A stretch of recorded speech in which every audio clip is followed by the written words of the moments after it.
The probe died on a Tuesday. No one at the Galactic Council's deep-range monitoring station noticed for 11 minutes because the technician on duty was eating lunch, and because probes died all the time out in the outer dark, clipped by debris, cooked by radiation, simply worn out from the loneliness of watching nothing for decades. Technician Hans Sepp logged it as equipment failure and reached for another bite of his food. Then the backup probe sent its first reading. He put the food down. The backup was registering contacts, ship contacts. The number was climbing, 40, 60, 120, and it kept going up, and Hans Sepp sat very still and watched it, because in 17 years of monitoring the outer dark, he had never seen anything come from that direction. Nothing lived out there. Nothing had ever lived out there. The counter hit 1,000. The probe's display ran out of room for digits. Hans Sepp pressed the emergency channel with one hand. With the other, he pushed his food away. He wasn't hungry anymore. The council chamber of the Galactic Assembly sat on a neutral station at the center of 5 trade routes, chosen 3 centuries ago because it was equidistant from most of the major species and offensive to none of them. It was a practical building, not beautiful, the kind of place where decisions happened because decisions had to happen somewhere. Delegate Pavu had sat in this room for 9 years. He represented the interstitial worlds, small planets, minor species, the kind of political group that mostly existed to fill seats and dilute votes. He was good at his job. He was careful. But he had spent 9 years watching larger powers do what they wanted and learning to live with it. He was not living with what he was looking at now. The main display showed a trajectory line, clean, straight, starting from the outer dark and cutting directly toward a specific patch of space. A small, unremarkable system called Valkyrie, home to a gentle and quietly diminished species that grew medicines and kept records and had spent most of the last 3 centuries trying to recover from what the Keth Dominion had taken from them. The line did not curve. It did not slow. "How many ships?" Pavu asked. The analyst at the board hesitated. That hesitation told him everything. "We stopped counting at 4,000, the analyst said. "The instruments aren't built to handle." She stopped, started again. "We have never needed them to handle numbers like this." 4,000, the largest fleet action in recorded galactic history. The Keth Dominion's campaign against the more collective 60 years ago had used 312 ships. "Who are they?" said a voice from across the chamber. Nobody answered. "Who are they?"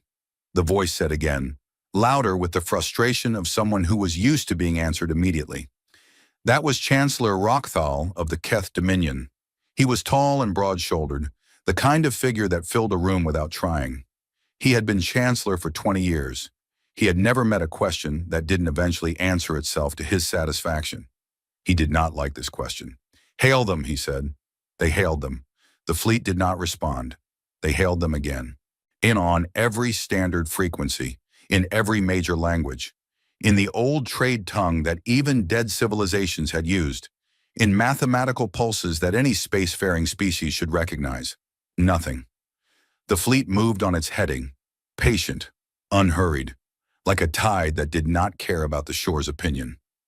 "Equipment malfunction on their end," Rockthal said, "or a migration convoy, a generation ship group. Send a physical intercept and find out what they are." Pavu looked at the trajectory again. He looked at where the line ended. "They are going to Valkyrie space," he said. "I can see that," Rockthal said. "Do we know why?" "No," Rockthal said. "That is why we are sending an intercept." Pavu nodded. He looked at the line. He looked at the way it didn't curve, didn't search, didn't explore. It went directly to Valkyrie space, the way a hand goes to a scar it has touched 1,000 times in the dark. Like they already knew exactly where they were going, like they had always known. Pavu sat with that thought for a long time and said nothing else. On the Valkyrie homeworld, in a government ministry building that everyone else had quietly left, Elder Thessie sat at her monitoring station and watched the fleet's approach on a screen that was older than most of the junior staff had ever been alive. She was very old. Old enough to remember when the ministry building had been full of people working before the Dominion's long years of pressure. Old enough to remember the harbor. She called it the harbor in her own mind, though it had not really been one. There was no water. It was a flat plain at the edge of the third continent, and 300 years ago it had been covered in ships, broken ships, leaking ships, ships held together with emergency sealant and something that was not quite hope anymore.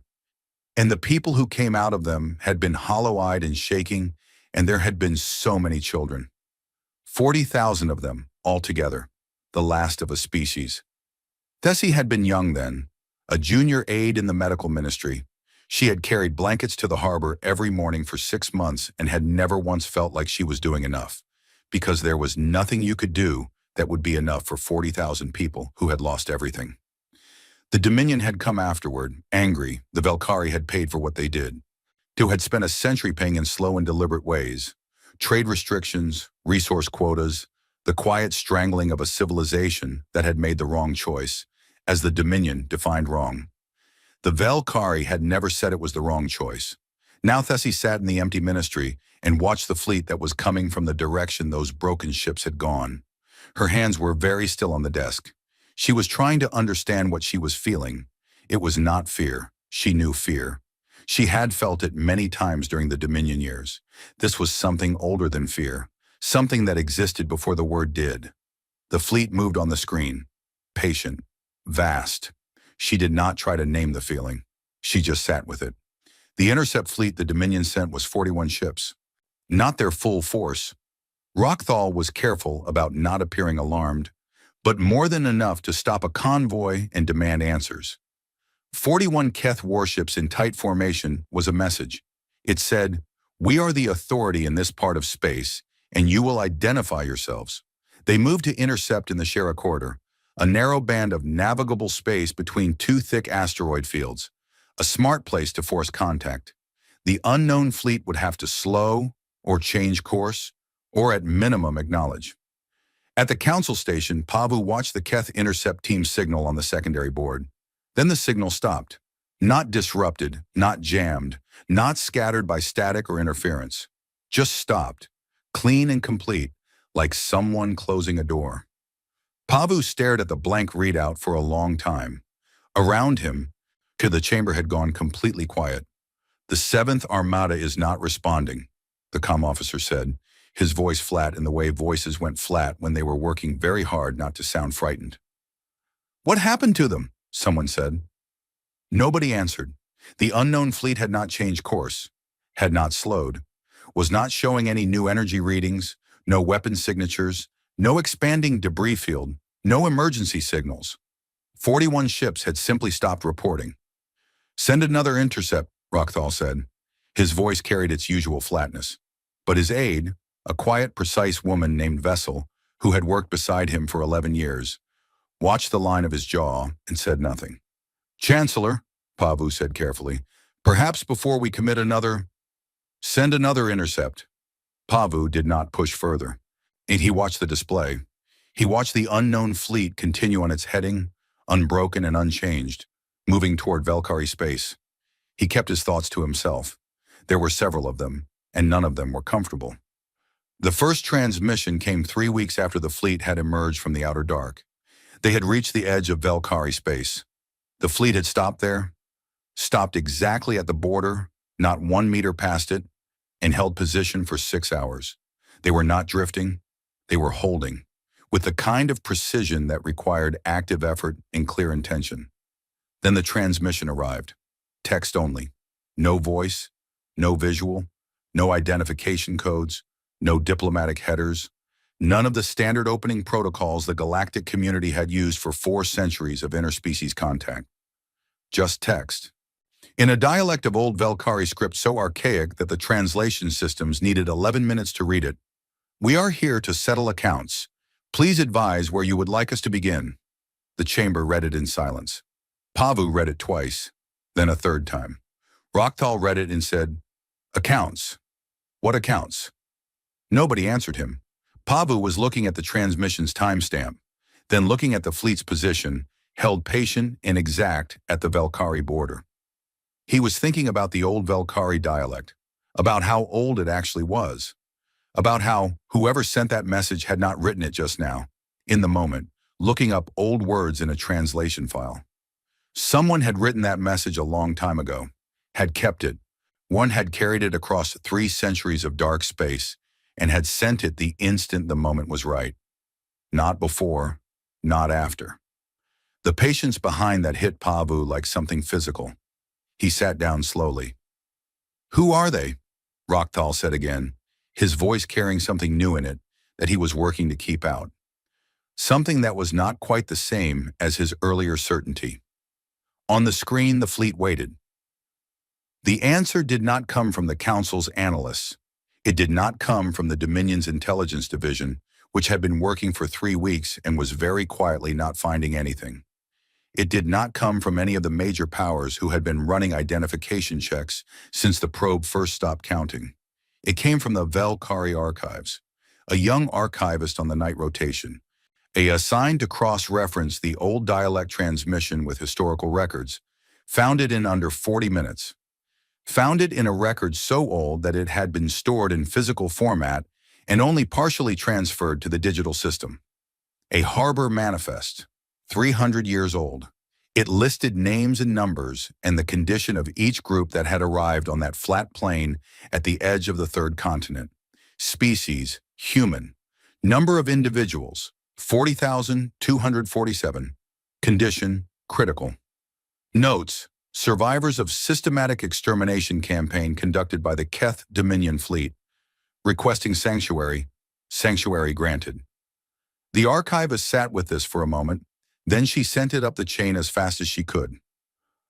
The chamber, when the information arrived, made a sound Pavu had never heard from it before. It was not shouting. It was not the noise of debate. It was lower than that, more fundamental. The sound a room makes when everyone in it is recalculating the same thing at the same time and arriving at the same answer. Humans. He knew the history. Everyone knew the history. The way people know about things that happened long before they were born and far from anything that touched them directly. The Keth Dominion had moved against humanity 3 centuries ago. A small species on a small cluster of worlds.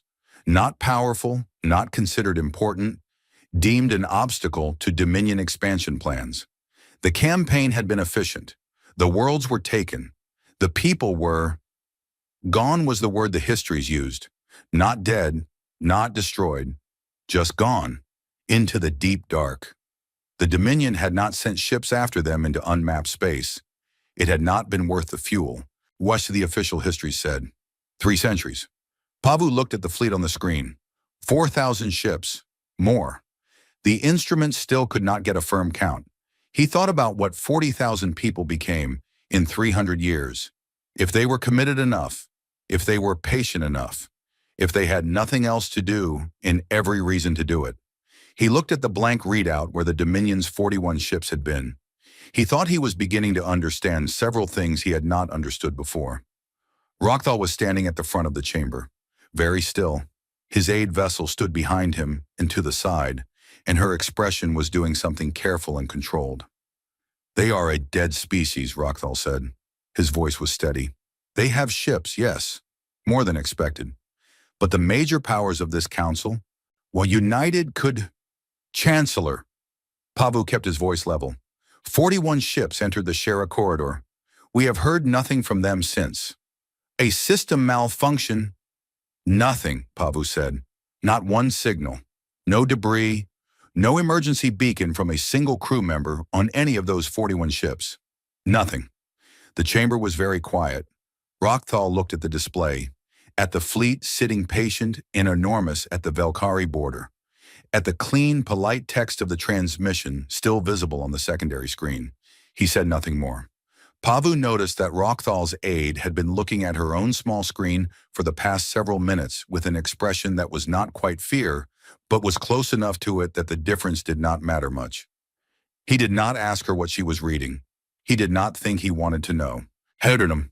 That night, there was no real night on the council station, only a scheduled dimming of corridor lights every few hours. Pavu stood at the viewport in his quarters and looked at the stars. Somewhere out there, beyond what any instrument could show him, 40,000 people had boarded broken ships and gone into the dark 300 years ago. They had gone with nothing. He tried to imagine what you built in 300 years when you had nothing except the memory of what was done to you and the memory of one species that had helped you. When those two things were the center of everything. When your children grew up knowing both of those things as clearly as they knew their own names. He thought about 40,000 people becoming more, becoming a civilization in the dark, with no one watching and no one interfering. HFY with every year and every resource directed toward a single purpose. 300 years.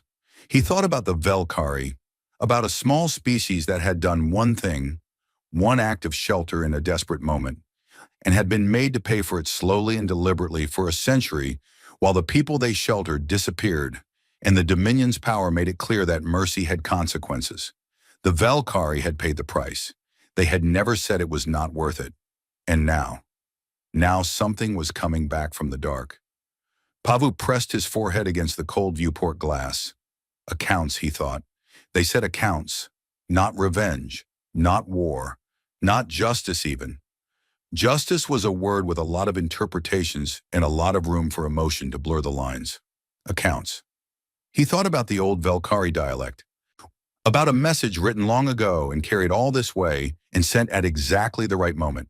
He thought about the 41 ships and the clean, complete silence where their signals used to be. Someone has been keeping very careful records, he thought, for a very long time. And now they are here, and they know exactly where everything stands. The stars were very still outside the viewport. In the morning, everything would begin. Pavu stood there for a long time, watching the dark where they had come from, feeling the particular cold of understanding, something that you cannot undo. On the Valkyrie homeworld, Thessie received the translation confirmation at the same hour. She read it. We are here to settle accounts. She thought about the harbor. About 6 months of morning walks across a flat plain carrying blankets that were never enough. About a small boy who had pressed his face into her shoulder and held on with both hands and said nothing at all because there were no words for what had happened to him. She thought about what her people had paid for doing what they did.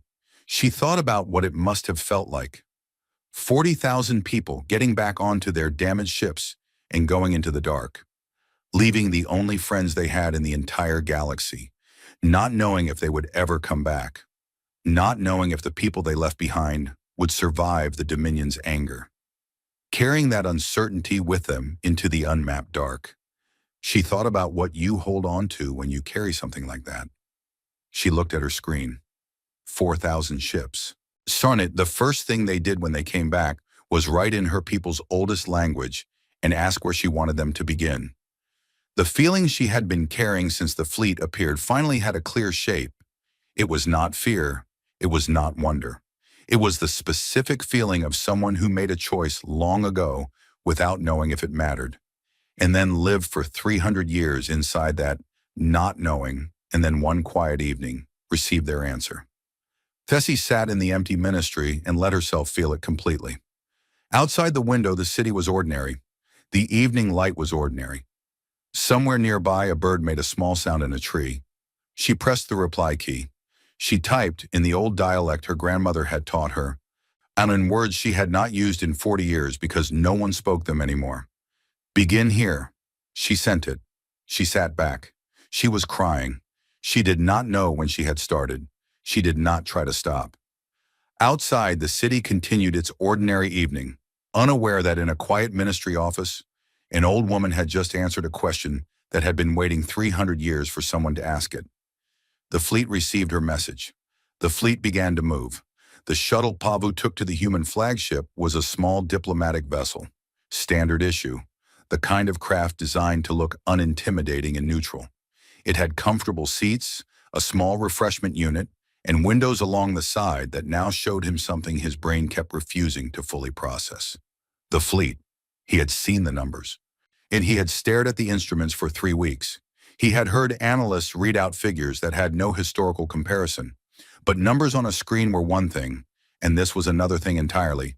The ships went in every direction he looked, not clustered, not crowded, organized, each one placed with clear purpose, the way a city is organized, where the placement of each building makes sense once you understand what the city is for. And they were not uniform. Some were enormous, the kind of scale that made the shuttle feel like an insect. Some were smaller, faster looking, built for different work. Some had shapes he did not recognize at all, designs that did not match any template in the council's records, built from 300 years of engineering he had never seen and could not evaluate. He sat at the window and watched them pass for 20 minutes and did not reach the end of the fleet. His aide, a young man named Daru, sat beside him and said nothing. Daru was usually very good at saying things. Pavu appreciated the silence. The flagship was not the largest ship in the fleet. That surprised him. It was large. It dwarfed the shuttle without trying. But it was not the biggest, and it had no obvious weapons visible on its exterior, which he found more unsettling than weapons would have been. A ship that showed its weapons was making a statement. A ship that didn't was not interested in statements.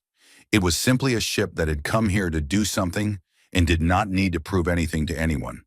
The docking process was smooth and automatic. The airlock opened. There was a human there waiting.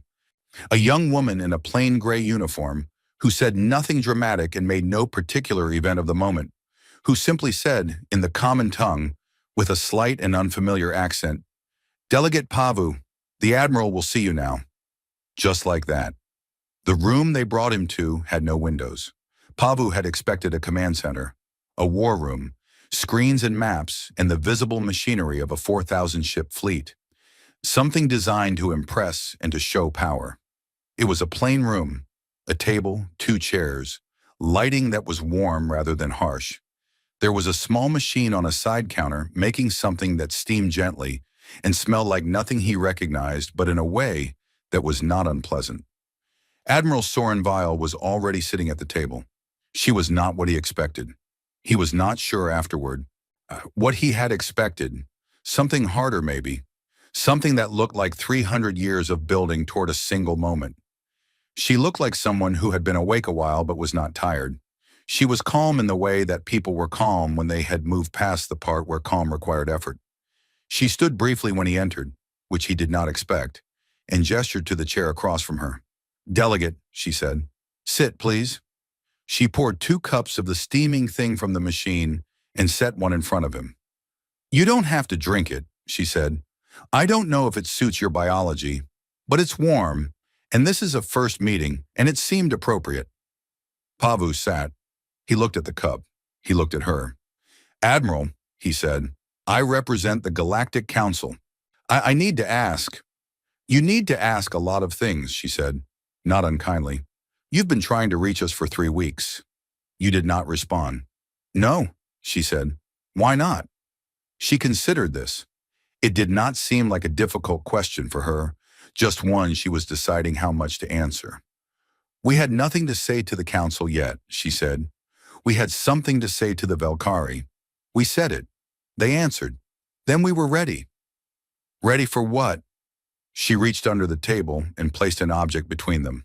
A ledger, physical, bound in something dark and slightly worn at the corners, the way things got worn from being handled regularly over a long time. It sat on the table between them, and it was the most ordinary-looking object in the room and somehow the most important. Pavu looked at it. "What is that?" he said. "An accounting," she said. "Of everything." She did not open it immediately. She drank from her cup and let him look at the ledger. He did not touch it. He was not sure he wanted to. "Every species in the council has an entry," she said. "Every interaction our people had with every species, going back to first contact and forward through today. Every kindness, every harm, every trade agreement honored or broken, every refugee taken in or turned away, every ship that helped and every ship that fired." She said it the way someone states a fact about the weather. Not proudly, not threateningly, just cleanly. "You have been watching for 300 years, Pavu said. "We have been recording," she said. "Watching suggests we were hidden. We were not hiding. And we were in the unmapped dark doing what our people have always done. Surviving, building, making something from nothing. And recording," he said. "We sent observers," she said.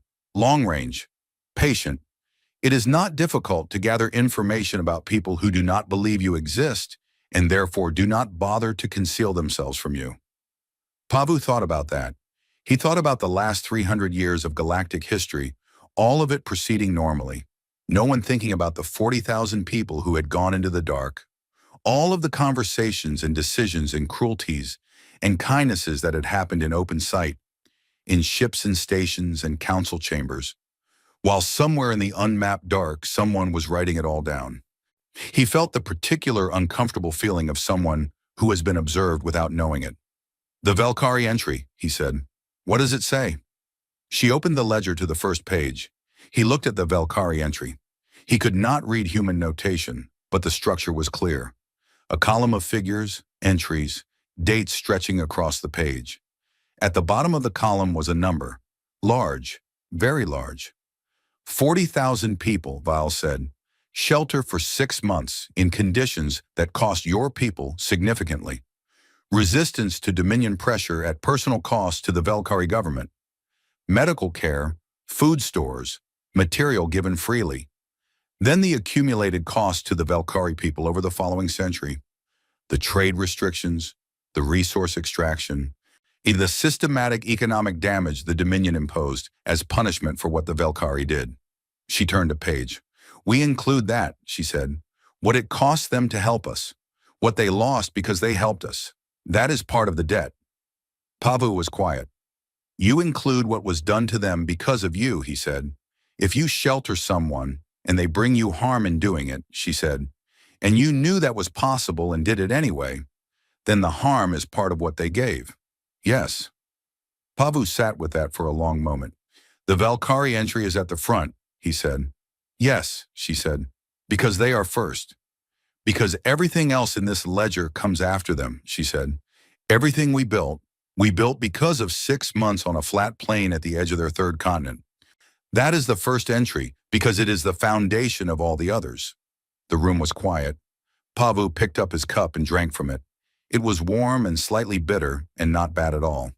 "What does the council's entry say?" he asked. She turned several pages and found it without hesitation. He looked at the numbers. He could not read them, but the column was not as long as the Valkyrie entry. It was not deep red, which he had begun to suspect might indicate debt, but it was not empty either.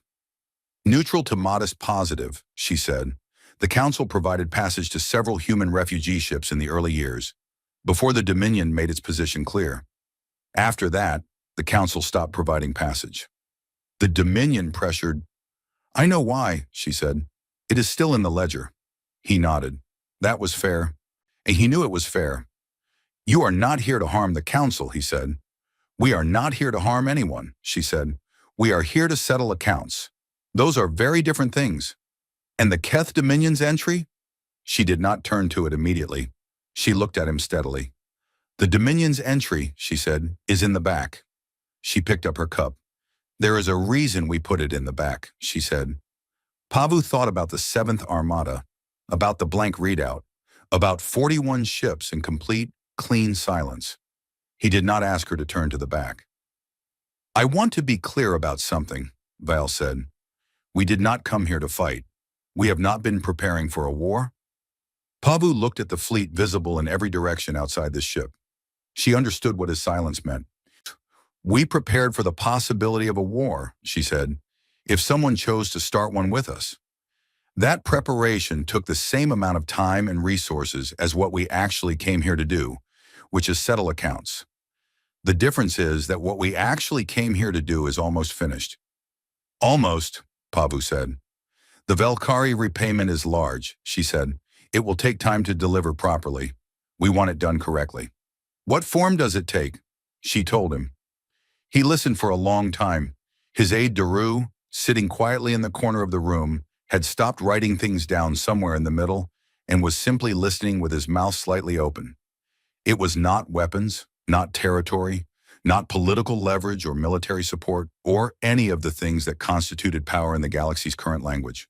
Fine, it was everything the Valkyrie had lost, calculated precisely, returned in full. Infrastructure, technology, biological and medical knowledge accumulated over 3 centuries of isolated development. Agricultural systems, energy architecture, educational materials, population support frameworks. "You built all of this," Pavu said. specifically to give it to them. We built much of it for ourselves, she said. We are giving them the equivalent of what was taken. The equivalent, he said. How do you calculate? Very carefully, she said, and for a very long time. The room was quiet again. Outside, the fleet drifted in its organized calm. There is something I need to ask, Pavu said. The Seventh Armada, she said. He had not said it yet. She had known what the question was. Yes, he said. She held her cup in both hands. She looked at the ledger on the table between them. The Rockthal Seventh Armada, she said. 41 vessels. They intercepted us at the Shara corridor. Pavu waited. We have logged it, she said, in the ledger. She did not say which column. He did not ask. He thought about 41 ships and a blank readout and the clean, complete absence of anything afterward. No debris, no signals, nothing. He thought about a civilization that had spent 300 years in the dark, that had developed without anyone watching, that had sent long-range observers who recorded everything in a physical ledger with worn corners because it had been handled so many times. He thought about what 300 years of directed, focused, purposeful work looked like when it finally arrived. He did not ask which column. The meeting lasted 4 hours. When it was over, Vile walked with him to the airlock. She did not send an aide. She walked with him herself, through clean, plain corridors, past humans in gray uniforms who nodded at her as she passed and did not stare at Pavu, which he found remarkable, given that he was the first non-human many of them had likely ever encountered in person. They did not stare. They simply went about what they were doing, because there was work to do, and the work was the point, and everything else was secondary to the work. At the airlock, Val stopped. Delegate, she said, I want to say something not for the record and not as a formal communication. Pavu stopped. The council did not do nothing, she said. In the early years, before the Dominion made its position fully clear, there were small things, ships that looked away, authorities that processed transit documents very slowly and asked no questions, small things done by individuals at some risk to themselves. She looked at him. We know who they were, she said. Those entries are in the ledger too. Pavu thought about 9 years in a council chamber, about his own world's history, about whether his own people had an entry and what column it was in. We are not only here to collect debts, Vile said. The ledger works in both directions. She put out her hand, the human gesture, open palm, which he knew from cultural files but had never experienced firsthand. He took it. Her grip was firm and brief and entirely ordinary. We will be in touch, and she said. Well, he nodded and stepped through the airlock. In the shuttle, on the way back to the council station, Doru sat beside him for a long time without speaking. She knew about the Seventh Armada before we asked, Doru finally said. She had the name and the number already. Yes, Pavu said. She knew we would ask. She knew everything we were going to ask, Pavu said. She has known for a very long time what this conversation would look like. Doru was quiet. She poured you tea, Doru said. She poured something warm, Pavu said. She said she didn't know if it suited my biology. She still poured it. Pavu looked out the window at the fleet, at the vast and organized calm of it. The ledger, Doru said. Did you see, when she opened it, how worn the binding is? Pavu had seen. It has been opened a great many times, Doru said, over a very long period. Yes, Pavu said. People don't wear out a book like that unless they go back to it regularly. Not just for work, for something else. Pavu thought about that. A physical book, passed down through generations, worn at the corners from being handled. Not a digital record, not a database, not a file that you opened on a screen. A physical thing that you could hold in your hands. A physical thing that felt real, that made what was in it real. Every entry in it was a person, or a people, or a moment where someone made a choice in a crisis, and that choice was remembered. Pavu thought about the Velkari entry at the front, the foundation entry, she had called it, the one that everything else was built on. He thought about 40,000 people in broken ships and a young aide carrying blankets across a flat plain. He thought about what it meant to write something down and keep it and carry it for 300 years and handle it so often the binding wore out. It meant you did not forget. It meant you had chosen deliberately never to forget. Where are we going? Doru asked. Pavu looked at the fleet one more time. Back, he said. We need to tell the council what is coming. What is coming, Asarin? Daru asked. Pavu thought about the ledger, about the entries, positive and negative, every species in the galaxy waiting in those pages for their number to arrive. Their bill, he said. He turned away from the window. Or their gift, he said. Depending on what they did. The Galactic Council's emergency session lasted 11 hours. Pavu sat through all of it. He sat through the parts where people shouted. He sat through the parts where people pretended to be calm and were not. He sat through the long, diplomatic performance of several species who were clearly doing mental arithmetic about their own entries in a book they had never seen and did not know the precise contents of. He presented his report from the meeting with Admiral Vial. He read from his notes. He answered questions. Most of the questions were about the 7th Armada. He told them what Vial had told him, that the Armada had intercepted the human fleet at the Shera corridor, that it had been logged in the ledger. He did not tell them which column it was in because she had not told him, and he did not tell them his own conclusion about which column it was in because he was not yet ready to say that out loud in a room full of people who would react badly to it. He sat through 11 hours of the council trying to decide what to do. They did not decide anything. This was not unusual. The council frequently took multiple sessions to decide things. It had a process. The process was designed to ensure that everyone was heard and that decisions were reached with full consideration. The process was not designed for 4,000 ships already sitting in Velkari space, already beginning to do things. On the morning of the second day, 3 things happened at approximately the same time. The first thing, a human envoy arrived at the Ha'an homeworld. The Ha'an were a small species, unremarkable in most respects, known primarily for their medical knowledge and their strong cultural tradition of offering aid to travelers. 40 years ago, a human exploration vessel had been damaged by a debris field near Ha'an space. The Ha'an had found the ship. There had been 11 surviving crew members in poor condition. The Ha'an had brought them aboard, had treated them, had sent them on their way. No record of the incident existed in the council's files because it had been a private act. One small species' natural hospitality, not worth documenting in official channels. The human envoy who arrived at Ha'an was young and polite and arrived in a small ship, alone. She met with the Ha'an Science Ministry and handed over a data package. The ministry spent 6 hours going through its contents. It was 3 centuries of human pharmaceutical research. Biology, chemistry, disease treatment, genetic medicine. Everything they had developed in isolation, translated into Ha'an notation, and organized clearly for easy use. Not a promise of future sharing, not a trade proposal. Delivered, complete, without conditions. The head of the Ha'an Science Ministry, a man named Vosara, who had spent 40 years working on 3 specific diseases that had resisted every treatment his people had tried, found in the package not just leads, but complete solutions, not partial solutions. Complete ones worked out in full. He started crying at his desk. His assistant asked if he was all right.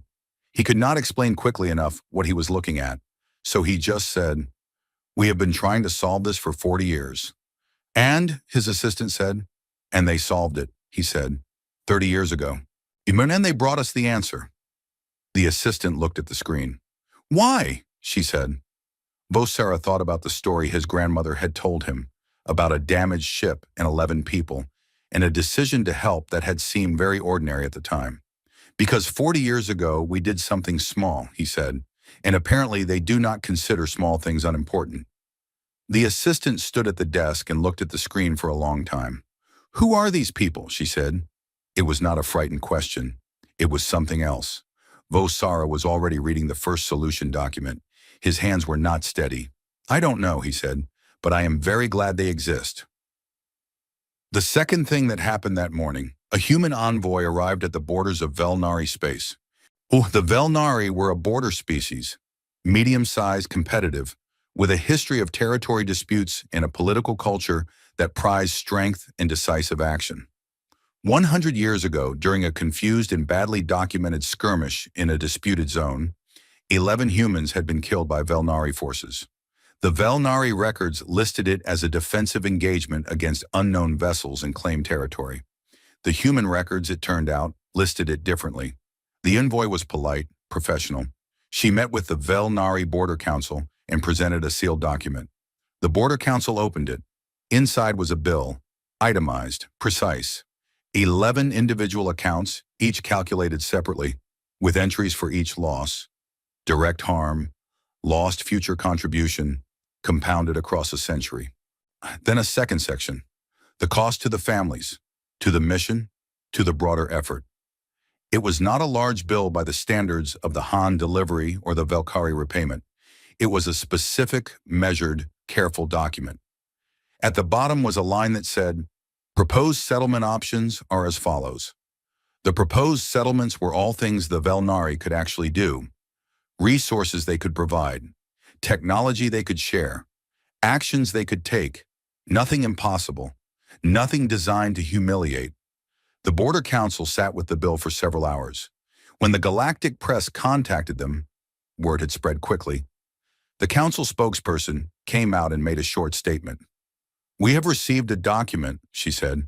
We are considering our response. A reporter asked what was in the document. And the spokesperson paused. It is fair, she said. She said nothing else and went back inside. The third thing that happened that morning became the most watched broadcast in the history of galactic communications. The Ha'an Science Ministry's Vosara gave a brief statement to a small regional news service that was not even particularly well known. He was not good at speeches. He was a scientist, not a politician. He stood in front of his desk with the data package still on the screen behind him and talked for about 4 minutes in a plain and slightly stumbling way about what had been delivered and why. He said that 40 years ago, his people had helped someone who was hurt. He said it had seemed like a small thing at the time. He said that apparently it was not small to the people they had helped. He said that what had been delivered to his ministry that morning would save lives. Many lives. Lives that would have been lost without it. He did not editorialize. He did not make it dramatic. He just said what happened. The broadcast reached the Galactic Council's main information network within 2 hours because a council staffer happened to see it and forwarded it. Within 4 hours, it had been picked up by every major news service in the assembly. Within 6 hours, it had been translated into every language the network supported. By the end of the day, the image everyone knew was the last 2 seconds of the broadcast, where Vosara finished speaking and looked down at his desk and then just stood there, breathing. And you could see in his face what it felt like to have 40 years of work resolved in a single morning because someone somewhere had written down a small act of kindness and never let it go. He wasn't performing anything. He was just standing there feeling it. The entire galaxy watched him feel it. The Keth Dominion's response to all of this was a series of press statements that Pavu read at his desk and set aside without replying to. The statements said various things. That the human presence was illegal under council transit regulations. That the technology transfers were a violation of standard intellectual property frameworks. That the so-called debt ledger was a unilateral document with no standing under galactic law. That the Dominion was prepared to take whatever steps were necessary to protect galactic order. Pavu set each statement aside. He noticed that the statements did not mention the Seventh Armada. He noticed that the statements did not say specifically what steps the Dominion was prepared to take, or how exactly they proposed to address 4,000 ships already operating freely in Velkari space. He noticed that each statement was slightly shorter than the one before it. On the fourth day, Chancellor Rockthal called an emergency meeting of the Dominion's military high command. Pavu knew this because Rockthal's aid vessel had sent him a quiet and carefully worded message, asking whether it was too late for the Dominion to put in a request for a bilateral meeting with Admiral Vale. It was the first time in 9 years that anyone from the Dominion had asked Pavu for help with anything. He forwarded the request to the human fleet's communication channel. He received an acknowledgement within the hour. The request has been logged. He passed this back to Vessel. He did not hear from her again for several days. On the 5th day, the Dominion's home system stopped responding. Not under attack, not blockaded. The shipping lanes around it were open. The communication channels were active. No one was interfering. The system just stopped reporting normally. The monitoring stations showed the 3 major inhabited Keth worlds. Then the monitoring stations showed something different where those worlds had been. Dispersed mass. Not explosive, not violent, not the reading you got from a destroyed planet. Just the orderly, quiet absence of what had been there before. Not like something had been carefully taken apart and redistributed. It took the Council's analysts 6 hours to confirm that no one had died. The Keth population, all of it, every person from all three worlds, had been relocated. To which worlds and by what method was not immediately clear. The relocations had clearly taken significant planning and significant time. The infrastructure was gone. The cities, the industrial complexes, the military production facilities, the administrative centers. Gone. Cleanly, methodically. Like someone had looked at the ledger entry for the Keth Dominion and decided that the settlement did not need to involve casualties, but also did not need to involve the perpetuation of the apparatus that had caused the harm. The council chamber, when this was confirmed, was not noisy. Hold on, it was the opposite of noisy. It was the silence of a large group of people thinking the same thing very hard and not wanting to say it first. Pavu said it. They relocated the Keth population before they dismantled the infrastructure, he said, which means the relocation was planned first, which means all of this, he gestured at the display, was the plan. He looked around the room. How long does it take, he said, to relocate an entire species? 3 species worth of population, all 3 Keth homeworlds, and do it without a single casualty? The room was quiet. Longer than 3 weeks, he said. Longer than the time since the fleet appeared. He let that sit. They planned the Keth settlement long before they arrived here, he said. They knew what the Dominion would do. They knew the Dominion would send the 7th Armada. They knew the Armada would intercept them. They had the Keth relocation already in motion before we ever saw their fleet on our instruments. The silence in the room was now a specific kind of silence. How long ago? Someone said. Pavu thought about a worn ledger. About 300 years. He did not answer. Rockthal's address to the Galactic press was scheduled for that afternoon. He was 3 sentences into his prepared remarks when his communications director approached the podium and bent to say something in his ear. Everyone watching saw his face do something it had never done in public before. He stopped speaking. He stood at the podium for 4 seconds without speaking. Then he stepped back from it and walked off without another word. The communications director stared at the podium for a moment. Then she followed him.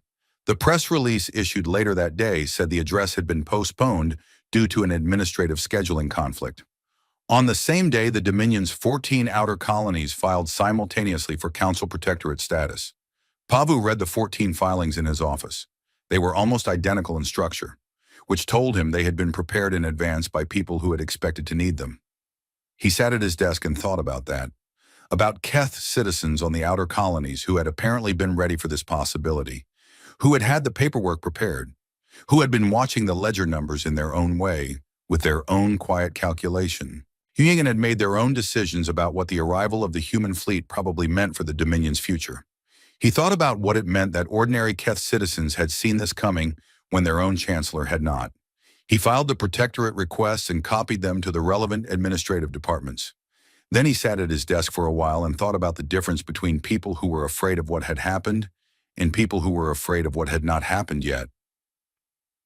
The council chamber the following morning had a different quality than it usually did. Not louder, actually quieter. The kind of quiet where everyone has already had the argument with themselves and arrived at approximately the same position. Species representatives who rarely spoke were speaking. Several of them were asking procedural questions about the ledger, its legal standing, whether it was recognized, whether settlements reached through it were enforceable under council law. Pavu listened to these questions and understood what they actually were. They were not questions about legal frameworks.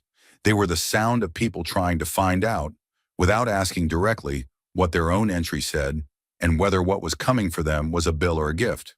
We have not seen the ledger, said the representative of the Shavos Compact, a species with a long history of complicated relationships with almost everyone.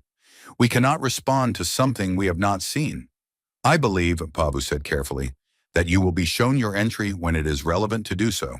By whom? The Shavos representative said. By the humans, Pavu said. On their schedule, the representative said. Yes, Pavu said. The representative sat back. They said nothing else, but they sat in a particular way that told Pavu the question was not resolved, just contained. That was how the whole chamber felt. Contained. Things held in and behind doors and not quite said out loud. He thought about the Velnari spokesperson. It is fair, said quietly as though surprised, as though fairness was not what had been expected and the surprise of it was hard to process in public. He thought about Vosara standing at his desk with 40 years of impossible problems suddenly resolved behind him. He thought about the Ha'an families who would live because of what had been delivered, about the specific diseases, about the complete solutions. The council chamber talked for 7 hours and reached no formal resolution. After in the corridor, a representative from a small species called the Mevin stopped Pavu. The Mevin were very small and very old as a civilization and very quiet in galactic politics. They had been around long enough to have seen things come and go. Delegate, the Mevin representative said. A question? Yes, Pavu said. The species that sent those 40,000 people away, she said, that exterminated their worlds and did not pursue them into the dark because it was not worth the fuel. Pavu waited. Do they understand, she said, what they made? Pavu thought about a physical ledger with worn corners, about a message in a dead dialect carried for 300 years. Ian about a fleet that held position exactly at a border and waited 6 hours for a reply before moving 1 meter into the space they had been invited into. No, he said, I don't think they did. That is the most terrifying thing you could have said, she told him. She went back into the chamber. Pavu stood in the corridor. Outside the station's viewport in the distance, ships were moving toward Velkari space. Human ships, carrying things, doing the work they had come to do, patient and quiet and entirely certain of what they were doing. Pavu went back to his office and sat at his desk for a long time before he could find a way to start his next report to anyone. They came in the morning. Not warships, freighters. The distinction was clear even to Thessie's aging eyes. The shape of them was wrong for combat, was built wide and heavy rather than lean, built for carrying rather than fighting. Hundreds of them, moving in a slow and coordinated line across the Velkari sky, holding formation with such easy precision that they looked like a single thing rather than many. Thessie stood at the window of the ministry building that had been her post for 60 years and watched them come in through the atmosphere. The younger government officials were gathered in the main hall, speaking to each other in low voices, doing the organizational work of receiving something this large and this unexpected. There were protocols being written on the spot.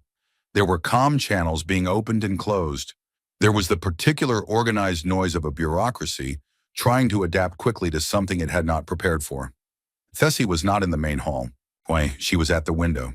The freighters were descending now, spreading out over the landscape, each one moving to a specific position with the kind of deliberate placement that told her they already knew where they were going.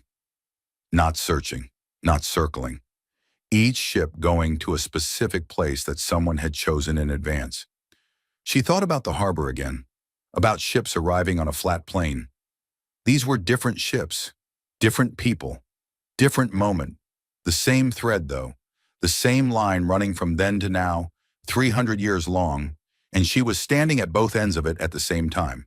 She put her hand on the window glass. Outside, the freighters descended. The first thing they did was maps. Human engineers arrived at the Velkari government offices with physical map documents, printed, detailed, eyes showing the entire planet in sections, and spent 3 hours with the government's infrastructure coordinators going over every marked location. The marked locations were where things would go. Thessie sat in the back of the coordination room and watched this happen. She watched the human engineers explain their plans in careful, simply spoken, common tongue, pointing at the maps, answering questions patiently, never seeming frustrated when a question required a long answer. She watched the Velkari coordinators lean over the maps and follow the pointed fingers and ask more questions. One of the human engineers was very young, younger than Thessie's grandchildren. He had a scar along the side of his jaw, and he spoke with his hands a great deal. He was explaining the water system, not a water system that the Velkari would have to build themselves. A complete water reclamation system, the components for which were already on the freighters, already being positioned, ready for installation beginning the next morning. He explained how long it would take. He explained the maintenance requirements. He explained what the system would produce. He said the water output numbers, and one of the Valkyrie coordinators put her pen down on the table. "That's 3 times what we have now," she said. "Yes," the young engineer said. "We have been on rationing protocols for, 40 years," he said. "We know. The rationing protocols are in the plan. The new system is calibrated to address the deficit that was created during the Dominion restriction years and to provide sufficient surplus to prevent future rationing under normal conditions." The coordinator stared at him. "You calculated our rationing deficit," she said. "We calculated what was taken," he said. "The water system is part of what was taken. We are returning it." The coordinator looked at the map, at the points marked in red where the components would go, at the web of lines connecting them. She looked back at the young engineer. She did not say anything, but something in her face did. The young engineer understood what it meant. He gave her a small plain nod. Then he pointed to the next item on the map and continued explaining. The school was built on the 8th day. Tessie was not expecting it. She had been watching the larger work. The terraforming arrays going in on the stripped land in the southern continent. The orbital station assembling itself in sections with a speed that still astonished her every time she looked up. The medical facilities opening in 3 cities at the same time. Fully equipped, fully staffed, already seeing patients. The orbital station, she had been told, took 11 days to assemble from components on the freighters. 11 days. The Valkyrie equivalent had taken 9 years. She had been watching the large work, and so she almost missed the school. It was in a district of the capital city that had been bombed during the worst years. The buildings around it were still unrepaired. The Valkyrie rebuilding had been slow, constrained by the resource restrictions the Dominion had maintained through most of the last century. The district was not fully abandoned, but it was not well. It had the specific quality of a neighborhood that had once been something and was now reduced to its outline. The school was small. It was placed where a building had stood before the bombing. Human construction workers had cleared the site in a day and built the structure in 6. It was not large or grand. It was sized correctly for a neighborhood school, with rooms for children and a space outside for them to move around in. When Tessie came to see it, a human worker was finishing the entrance. He was placing a plaque beside the door. He secured it carefully. Then he stepped back and looked at it, and then turned and saw her. He said nothing. He seemed to understand who she was without being told, though she did not know how. He stepped to the side and let her look at the plaque. It was in old Valkyrie script, the same archaic dialect that the first transmission had used. The words were clear and plain. From the children of the 40,000. Tessie looked at the plaque for a long time. The construction worker waited quietly and did not rush her. She did not cry this time. She had done her crying. What she felt now was past the place where crying reached. She reached out and touched the plaque with 2 fingers, very briefly.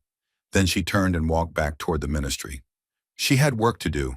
There was a great deal of coordination still needed, and the irrigation systems were going in tomorrow. And someone needed to be present to confirm the placement was correct. She walked back with her hands clasped behind her and her face very still, and something in her chest that she thought would take some time to find the right words for. She was all right with that. Some things were bigger than quick words. Admiral Vial came to the Valkyrie homeworld on the 9th day. She came alone. No guard, no delegation, no formal announcement. She arrived in a small craft and was met by a single government aide who brought her to the ministry. Tessie was waiting. They sat in a room with 2 chairs and a low table, and a window looking out at the work happening in the southern district. From this distance, the terraforming arrays looked like lines of light written across the damaged land. Tessie had arranged tea, real Valkyrie tea, the traditional preparation, which took a long time and which she had made herself. Vial drank it with both hands around the cup, and her eyes going to the window every so often. "Your people work very quickly," Tessie said. "They want to," Vial said, "not because it is urgent, because they have wanted to do this for a long time." "How long?" Tessie asked. Vial thought about it. "The plan for the Valkyrie repayment was the first major project we completed after the initial settlement period," she said. "When we had enough stability to begin planning long-term, this was where we started." "How long ago was that?" About 270 years ago, Val said. Tessie sat with this for a moment. You have been planning this for 270 years, she said. Planning and building, Val said. We kept revising the plan. As we learned more, as our capabilities grew, we wanted to get it right. She looked at the window, at the lights on the broken land. We wanted to return what was actually taken, she said. Not a gesture, not a symbol, the actual amount, the actual things. It took time to calculate correctly. Tessie thought about a people in the dark, developing, growing, calculating, taking the time to do it right, because if you were going to do it, you did it right. Because a careful debt deserved a careful repayment. The school, Tessie said. Yes, Vale said. Where did the children of the 40,000 go? After they left here? Dark space, Vale said. We called it the Reach, a system of 6 worlds, unmapped, well away from the transit lanes. We built there. On 6 worlds, Vile said. We have more now. The Reach expanded. How many people? Tessie asked. Now, Vile looked at her cup. More than we arrived with, she said. It was not really an answer. Tessie understood it was not meant to be one. Not yet. That number, whatever it was a piece of information the galaxy would receive when it was useful for the galaxy to receive it. Can I ask you something? Tessie said. Yes, Vile said. Were you always going to come back? Val looked out the window for a long time. The lights of the terraforming arrays moved slowly across the damaged landscape. We built our first ship, she said, and named it after your world. She was quiet. We built our second ship and named it after your capital city. She looked at Tessie. After that, she said, it was not really a question. The room was quiet for a while after that, and not uncomfortably, the kind of quiet that comes when something important has been said and both people are letting it settle. Later, Tessie walked with her across the city, not a formal tour, just walking. Vielle had asked if she could see it, the real city, not the areas under active construction. Tessie had understood. They walked through the market district, which had recovered somewhat over the years. Stalls and small buildings, the daily trade of a civilization that had survived its reduction and was still here. People moved around them and some of them recognized Tessie and nodded, and a few saw the human with her and looked, but not with fear.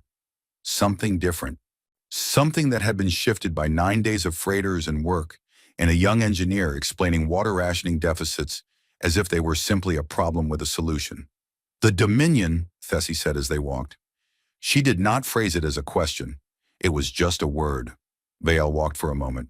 Yes, she said. I heard about the homeworlds, Tessie said, that no one was hurt. We were not here to hurt people, Vale said. We have never been here to hurt people. But the infrastructure was the mechanism of harm, Vale said. We removed the mechanism. The people are on new worlds, smaller, less resourced. They will have to build. They will have difficulty. She stopped walking. She turned to look at a building on the side of the street. An old building, repaired in places with materials that did not quite match, which was how you could tell where the damage had been. So did we, she said. She said it quietly, not with anger, not with satisfaction, with the flatness of a simple fact that had been lived and understood and filed. Tessie looked at the repaired building, at the places where the materials did not match. She had looked at those places for many years. She had stopped seeing them. She saw them now. The Keth people, she said. What happens to them?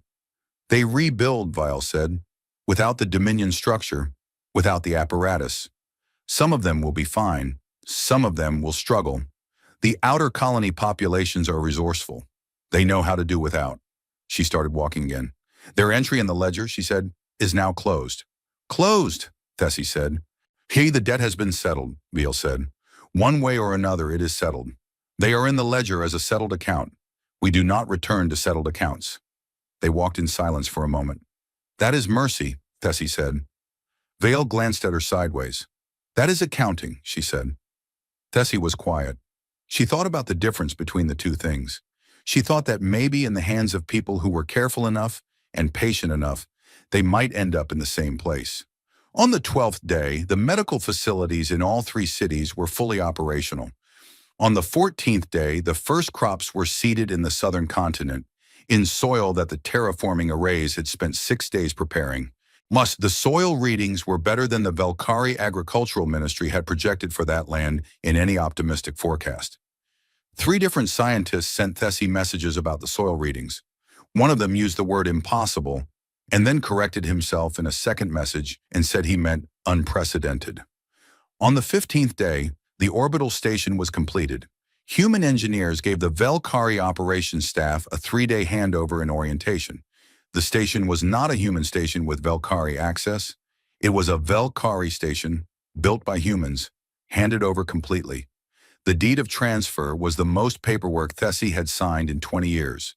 She signed every page. On the 16th day, Val's small craft left the homeworld and returned to the fleet. Thessie stood at the window again. The freighters were still there, still working, still making their slow, organized passes over the landscape. The work was not done. It would take more weeks. But the southern continent's lights were different now. The lines of the terraforming arrays had settled into their operational pattern, a steady, regular movement across the land, doing the slow work of returning something to what it should be. Thessie watched them from the ministry window. Somewhere in that light, crops were seeded in prepared soil. Children would go to a school with a plaque above the door in a language their grandparents had stopped speaking because no one else knew it anymore. Water would flow somewhere it had not flowed in 40 years. She thought about 6 months of morning walks across a flat plain carrying blankets. She thought about 40,000 people in broken ships. She thought about what it was to carry something for 300 years and then come back and put it down properly. She put her hand on the window. Outside, the lights moved across the southern land, steady, unhurried, patient in the way of things that have all the time they need to do what they came to do. Thessie stood at the window for a very long time. The city behind her was already different than it had been 16 days ago. It would be more different in another 16. She was going to live long enough to see it. She was certain of that, and the certainty was not something she had felt before, and she did not examine it too carefully because some gifts are too large to hold directly. Because she just stood at the window and let the lights move across the land and breathed. The broadcast went out on a morning when the council station's corridors were already busy with more people than they were built for. Pavu arrived at his office early before most of his staff, a habit from the first years when his group was small, and he had learned that the quiet hours were the only ones you could actually think in. He made something warm in the small machine in the corner and sat at his desk and looked at the incoming messages, of which there were a great deal. He was on the 3rd message when the broadcast notification appeared at the top of his secondary screen. It said, "Simultaneous multi-channel transmission received from human fleet. All species, all standard frequencies. Text format." He opened it. He read it. He set down his cup. The ledger was public, not a summary, not a statement about it. The actual contents, every entry, every species, every column of numbers, every calculated figure, released simultaneously to every species in the Galactic Assembly, delivered in each species' own language, formatted clearly, organized by species. The methodology explained in plain language at the top, so that the numbers could be verified by anyone who wanted to check the work. There was no accompanying statement, no declaration, no demands, no deadline. Just the ledger, delivered to everyone at the same time, and the clean, quiet implication that everyone could now see their own number and everyone else's and draw their own conclusions. Pavu read through his own species entry. It was not long, it was accurate.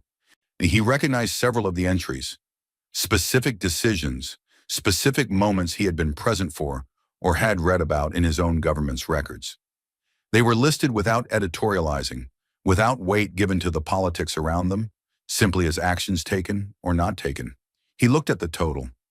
Modest positive, slightly better than he had expected. His own world had, apparently, quietly done a few things right over the years that were in the ledger and not in their own official histories. He sat with that for a moment, the strange experience of being seen more completely than you knew. He thought about every other species representative on this station reading their own entry at the same moment. He thought about the private calculations being done in offices all across the council. He thought about what it meant to have your history summarized by someone who had no political reason to soften it. He thought, they did not have to make it public. They had already started delivering on the positive entries. The Haiyan delivery had happened. Other deliveries had happened quietly in the weeks since, to species with positive numbers. The negative entries, the Velnari bill, and others, had been presented to those species privately. Making it public was a separate choice. He thought about why you would make that choice. So everyone knows, he thought. So the positive entries are acknowledged publicly, not just received quietly. So the negative entries carry a weight that private billing does not. So every species in the galaxy can see the full picture and understand that the ledger is not a political tool. It is simply what happened, written down. The most powerful statement was not the debt collection, it was the transparency. This is what your history looks like when someone recorded it honestly, the broadcast said, without saying it.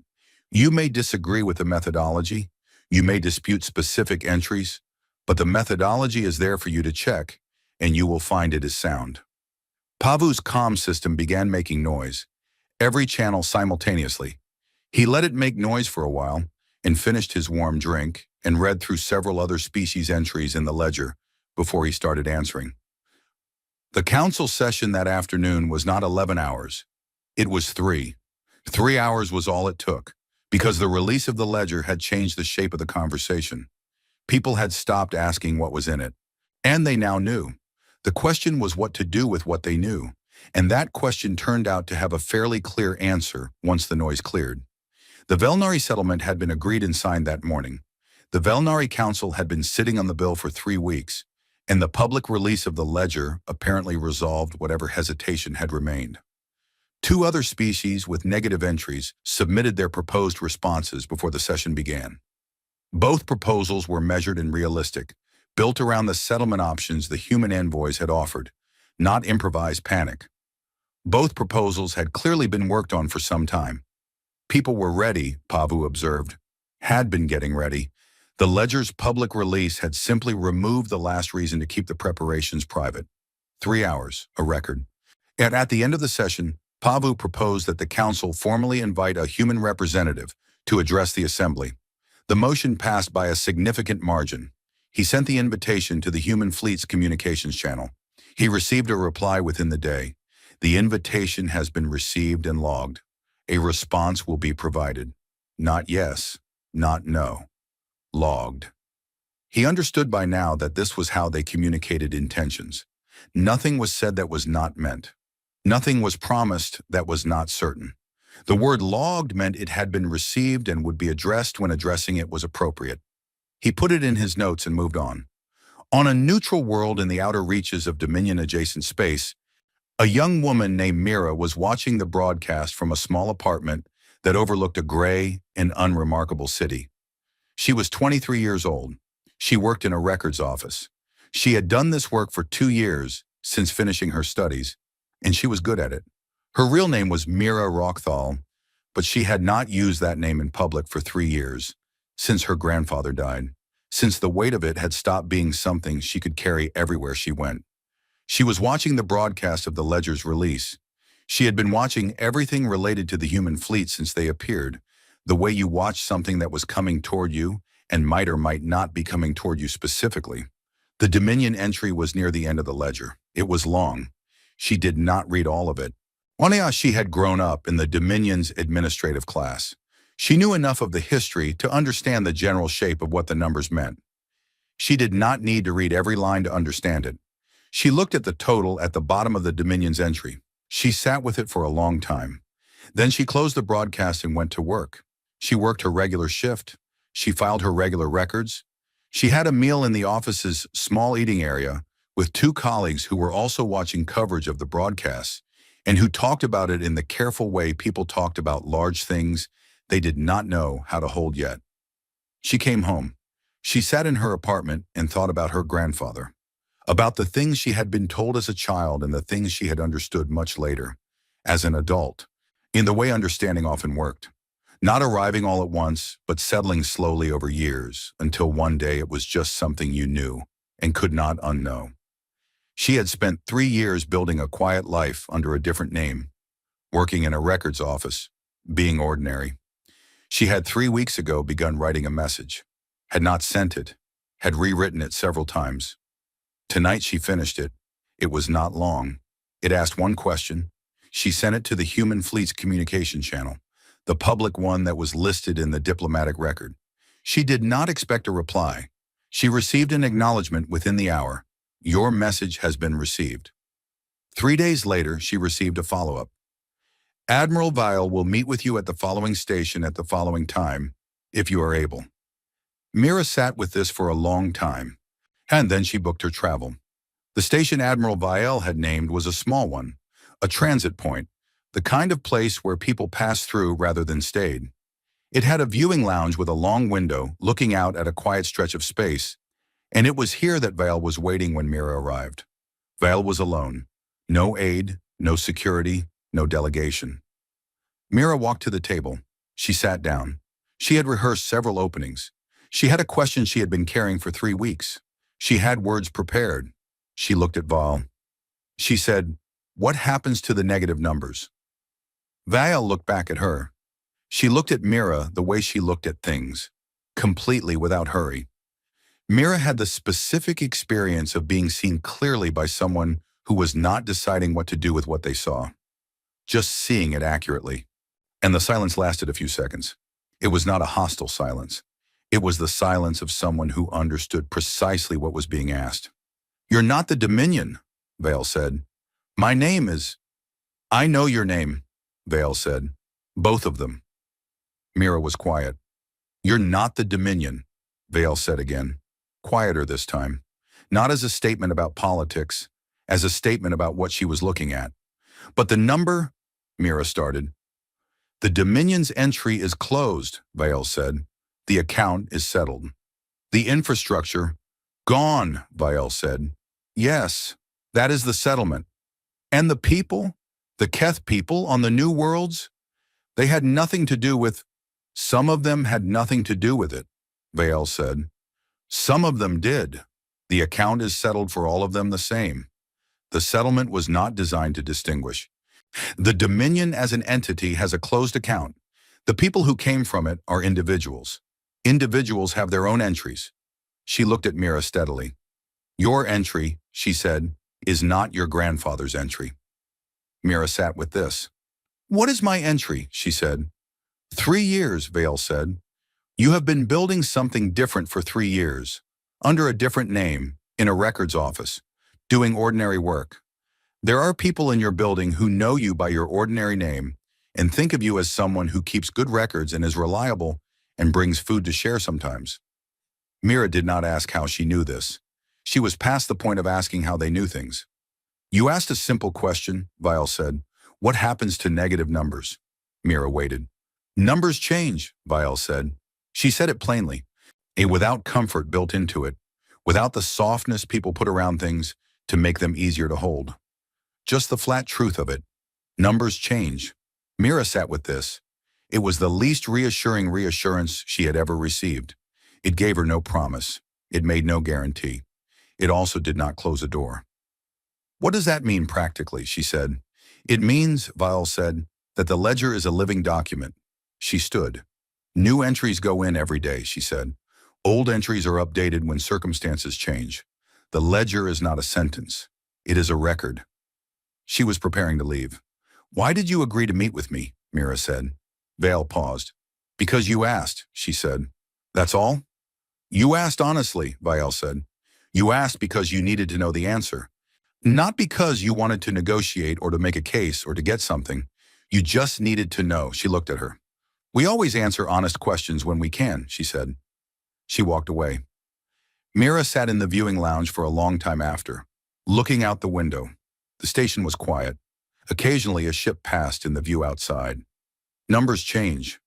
She thought about her records office, about her ordinary name, about 3 years of building something small and unremarkable. She thought about the ledger, about it being alive, about every day adding new entries. She thought about her grandfather and about the things she had spent 3 years not being. Numbers change. She picked up her bag and walked to the transit desk to book her way home. Pavu was at his viewport when the formal integration proposal was drafted.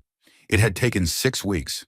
6 weeks since the fleet appeared, since the ledger was delivered publicly, since the Valkyrie work had begun, and the settlements had started coming in, and the council had shifted from panic to something that looked more like adaptation. The proposal was comprehensive. Humanity as a formal council member. Seats, representation, rights, obligations. A full integration framework developed by the council's best legal and diplomatic architects. The kind of document that would normally take a year to produce. 6 weeks. He had contributed to it himself. He thought it was good work. He thought it was fair. He sent it to the human fleet's communications channel and waited. The reply came the same day. The proposal has been received. We will consider it. Not yes, not no. Pavu looked at the reply for a moment. He thought about a ledger with worn corners, about a message in a dead dialect carried for 3 centuries, about a fleet that had stopped exactly at a border and waited 6 hours for an answer before moving 1 meter. He thought about people who had planned for 300 years, who did not hurry, who had decided early that patience was not a weakness, but a method. He put the reply in his files. He would wait. 3 weeks after the ledger's public release, a small story came through the General News Service.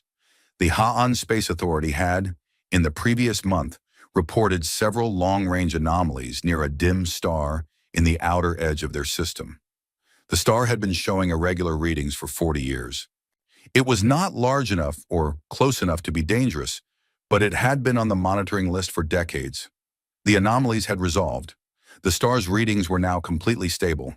The irregular patterns that had concerned astronomers for 40 years were gone. The Ha'an Space Authority issued a statement noting the anomaly's resolution and crediting it to natural stellar processes. A scientist on the independent news service posted a quiet counter-analysis. The natural stellar process explanation, she said, did not account for the specific nature of the resolution.